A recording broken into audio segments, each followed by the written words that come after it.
आज हम बात करेंगे मॉन्ट्रियल प्रोटोकॉल के बारे में। 1970 सेंचुरी के लास्ट में साइंटिस्ट ने ये पाया कि बहुत से ऐसे केमिकल्स हैं जो कि हम घरेलू चीज़ों में यूज़ करते हैं, जैसे एयर कंडीशनर, रेफ्रिजरेटर और एरोसॉल कैंस, जो कि ओजोन लेयर को डैमेज कर रही है। तो Montreal protocol is a global agreement. तो एक मॉन्ट्रियल प्रोटोकॉल हुआ पूरे विश्व में, जो कि ग्लोबल एग्रीमेंट था ओजोन को प्रोटेक्शन के लिए, प्रोटेक्ट द ओजोन लेयर, जो कि साइन किया गया 1987 में मॉन्ट्रियल में। एक जापान में एक सिटी है मॉन्ट्रियल, और फोर्स में आया 1989 में। तो in the 1985 a Hugh Gould discovered in the ozone layer at Antarctica. तो 1985 में ओजोन लेयर देखा गया अंटार्कटिका पे कि ओजोन जो लेयर है ओजोन की धीरे धीरे उसकी थिकनेस कम हो रही है। इसकी वजह से हो गया रहा है कि hole allow the hazardous level of ultraviolet radiation to the reach on the earth surface. तो अल्ट्रावायलेट रेडिएशन है, जो भी हार्मफुल रेडिएशन हैं, वो अर्थ सरफेस पे इजिली पहुंच रही हैं। फिर the Veena convention for the ozone protection of the ozone layer is assigned in 1985। Veena convention हुआ 1985 में, जो कि यूएन मेंबर्स और अदर कंट्रीज ने मिलकर ओजोन को लेयर को प्रोटेक्ट करने की बात करी। तो ओजोन लेयर है क्या? ओजोन लेयर स्ट्रेटोस्फीयर में 25 से 35 किलोमीटर की डिस्टेंस में एक लेयर है, जो कि वो स्ट्रेटोस्फीयर में आती है। This layer protects the earth from the sun harmful ultraviolet radiation. It absorbs 97 to 99% of the ultraviolet radiation from the sun, जो 97 से 99% ओजोन अल्ट्रावायलेट रेडिएशन को एब्जॉर्ब कर लेती है। In the absence of ozone layer millions of peoples would be affected by the skin disease including cancer and the weakened immune system. अगर ये ozone layer नहीं रहेगी तो millions of the people affected होंगे skin cancer से, और immune system उनका week हो जाएगा। Ultraviolet radiation would be affect the environmental adversely leading to the adverse productivity। Ultraviolet radiation जो है प्रोडक्टिविटी को भी प्रोडक्टिविटी को भी डिस्टर्ब करेगी, प्रोडक्टिविटी डिक्रीज हो जाएगी, जिससे फ्लोरा और फना सारे जीव जंतु अर्थ पे सब ग्रसित हो जाएंगे। तो अल्ट्रावायलेट रेडिएशन और बाकी जो भी हमारी हार्मफुल रेडिएशन है वो ओजोन लेयर एब्जॉर्ब नहीं कर पाएगी, तो डायरेक्ट अर्थ पे आएगी, जिसकी वजह से हमें बहुत दिक्कतों का सामना झेलना पड़ता। तो ओजोन लेयर को डिप्लीशन पे, this refers to thinning the protective ozone layer in atmosphere. एक प्रोटेक्टिव लेयर है एटमॉस्फेयर में। This happens certain chemicals come into the contact with the ozone layer and destroyed it. ये होता क्या है, ozone layer depletion कब होती है? जब कुछ केमिकल्स ऐसे हैं जो कि ओजोन लेयर से टकराते हैं और इसको डिस्ट्रॉय कर देते हैं। Chemical compound such as the ozone layer depletion is called ozone depleting substance. जो केमिकल्स ओजोन लेयर को डिप्लीट करते हैं उनको बोलते हैं ओजोन डिप्लीटिंग सबस्टेंस। कुछ केमिकल्स के नाम हैं। Example of the ozone depleting substance is the chlorofluorocarbon, hydrochlorofluorocarbons, carbon tetrachloride, methyl chloroform, hydrobromofluorocarbon, halons etcetera. These are the chemicals use which deplete the ozone layer। Chlorofluorocarbon are the most abundant ozone depleting substance. जो CFCs है, बहुत harmful gas है जो ozone layer को deplete करती है। उसके लिए जो मॉन्ट्रियल प्रोटोकॉल हुआ था 1987 में, इसके कुछ इंपॉर्टेंट पॉइंट्स हैं। The protocol was the signed in the 1987 and interforced in the January 1989। The protocols give the provision to the reduce the production of consumption of the ozone depleting substance, protection the ozone layer। जो 1987 में protection और monetary protocol हुआ और force में आया 1989 में, ये बात करेगी ओजोन डिप्लीटिंग सबस्टेंस को कम करने के लिए। It phase down the ozone depleting substance in the step wise the time bound. इसमें टाइम बाउंड किया गया कि इतने दिन में हम ओजोन लेयर डिप्लीटिंग सबस्टेंस को ओजोन डिप्लीटिंग सबस्टेंस को कम करेंगे, टाइम बाउंड के साथ इसका टारगेट रखा गया। It's give the different time table for the developing countries and developed countries. ये जो टाइम टेबल था, ये टाइम बाउंड था, डेवलप्ड कंट्रीज के लिए अलग था, डेवलपिंग कंट्रीज के लिए अलग था। All member parties have the specific responsibility related to the phasing out of the various group of the ozone depleting substance, controlling ozone depleting substance trade, reporting data annually, control export and the import of ozone depletion। जो भी members थे developing और developed countries के, उनकी responsibility fix करी गई और उनका ग्रुप बनाया गया ओजोन डिप्लीटिंग सब्सटेंस को लेकर कि कितना हम रिड्यूस करना है कंजप्शन। तो developing and developed countries have equal but differentiated responsibility. दोनों को काम एक ही करना था लेकिन उनकी रिस्पॉन्सिबिलिटी अलग अलग थी।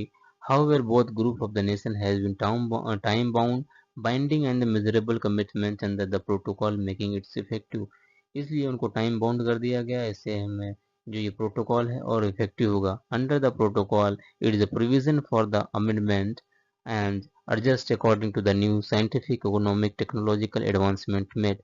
लेकिन बीच बीच में हमें जो भी है साइंटिफिक टेक्नोलॉजिकल इन्हेंसमेंट होता है उसके थ्रू हमें इम्प्लीमेंट करना पड़ेगा हमारे टारगेट को लेकर। The protocol has undergone the 9th amendment और द रिविजन। प्रोटोकॉल में 9th रिविजन हो चुके हैं, 9th अमेंडमेंट हो चुके हैं on the basis of new scientific and economic technological advancement. Multi जो ओजोन डिप्लीटिंग सबस्टेंस था, मॉनेटरी प्रोटोकॉल था एक मल्टीलेटरल फंड उसके लिए जारी किया गया था।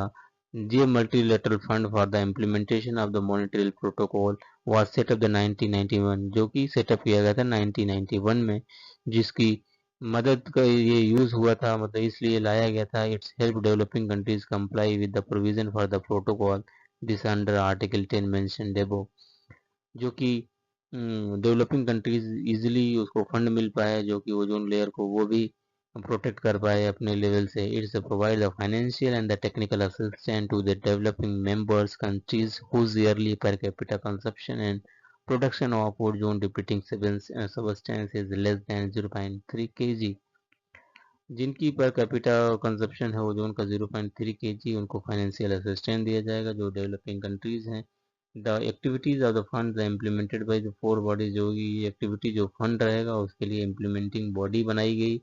4 इम्प्लीमेंटिंग बॉडी थी, UNEP United Nation environmental programme, UN development programme UNDP, United Nation industrial development organisation UNIDO और वर्ल्ड बैंक। मॉनिटरी प्रोटोकॉल बहुत सक्सेसफुल ट्रीटी थी जिसमें बहुत अच्छी हमें उपलब्धि मिली। हमने इस टारगेट को अचीव कर लिया, हमने सीएफसीज को कम किया, उसके कंजप्शन को कम किया, ओजोन डिप्लीटिंग सबस्टेंस को कम किया, उसके अल्टरनेटिव्स लाए। तो बहुत अच्छी बॉन्डिंग थी जो ग्लोबल लेवल पे हुई थी, ये एक एग्जाम्पल बना हमारे लिए। With the universal ratification the time bond binding framework the Montreal protocol has been largely successful in the setting out achieve the mission of the reversing the damage done to the ozone layer. It has been considered the most successful international environmental action taken by countries। बहुत successful international environmental action था। The protocol has been successful in the travel leveling of the decreasing the atmospheric concentration of the most of the important chlorofluorocarbon and related chlorinated hydrocarbon। जो कि हमने chlorofluorocarbon से related chlorinated hydrocarbon को कम किया। Although the halogens concentration have been gone up, their rise the increase has come down and the concentration is expected to deadline by 2020।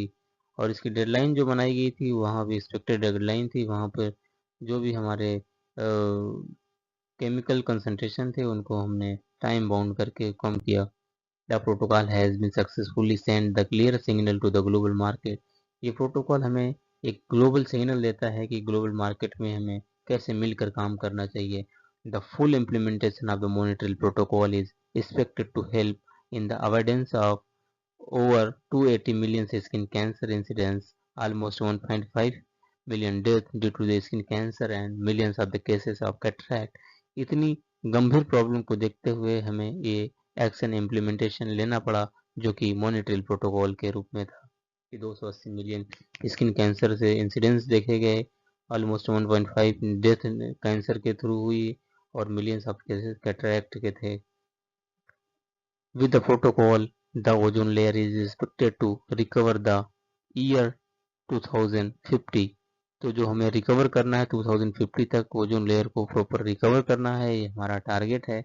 Parties to the protocol have been able to phase out the 98% ozone depleting substance compared to 1990। जो हमारी parties थी उनको ये fix किया गया है कि 98% ozone depleting substance को कम करना है 1990 के लेवल से। The protocol has also helping the fight climate change because the most of the ozone depleting substance are also greenhouse gases. ये प्रोटोकॉल हमें हेल्प करता है क्लाइमेट चेंज को लेकर फाइट करने की, क्योंकि बहुत से ozone depleting substance green house gas के लिए रिस्पॉन्सिबल हैं। इट इज एस्टिमेटेड 90 से 2010 तक protocol have reduce the green house gases emission by equivalent 135 gigaton of carbon dioxide, the equivalent to 11 gigatons a year। उसके लिए हमें किगाली अमेंडमेंट लाया गया, जो कि Kigali amendment the protocol help the reduce the hydrofluorocarbon emissions and decrease the global temperature rise. जो हमारा global temperature बढ़ रहा था उसके लिए हमें किगाली एग्रीमेंट लाया गया किगाली अमेंडमेंट में, जो कि 2016 में हुआ था। Parties of the Montreal Protocol adopted the Kigali Amendment to the phase down the production of the consumption of the hydrofluorocarbon। हम जब CFC की जगह ये CFCs यूज कर रहे थे, तो ये SCFCs है, ये हम ग्लोबल वार्मिंग काज कर रही थी। SCFCs are widely used alternative of the ozone depleting substance such as the SCFCs and hydrochlorofluorocarbon which is already controlled under the protocol। तो लीगली बाइंडिंग टारगेट इसके जो हम अगर शॉर्ट में देखें तो ये लीगली बाइंडिंग टारगेट्स थे, इनके लीगली बाइंडिंग टारगेट्स थे monetary protocol. Countries must reduce the eliminate country must reduce the eliminate ozone depleting substance production and consumption. Differentiate the responsibility को डिफ्रेंशिएट किया गया था डेवलपिंग और डेवलप्ड कंट्रीज में, based upon the common but difference responsibility developing nation.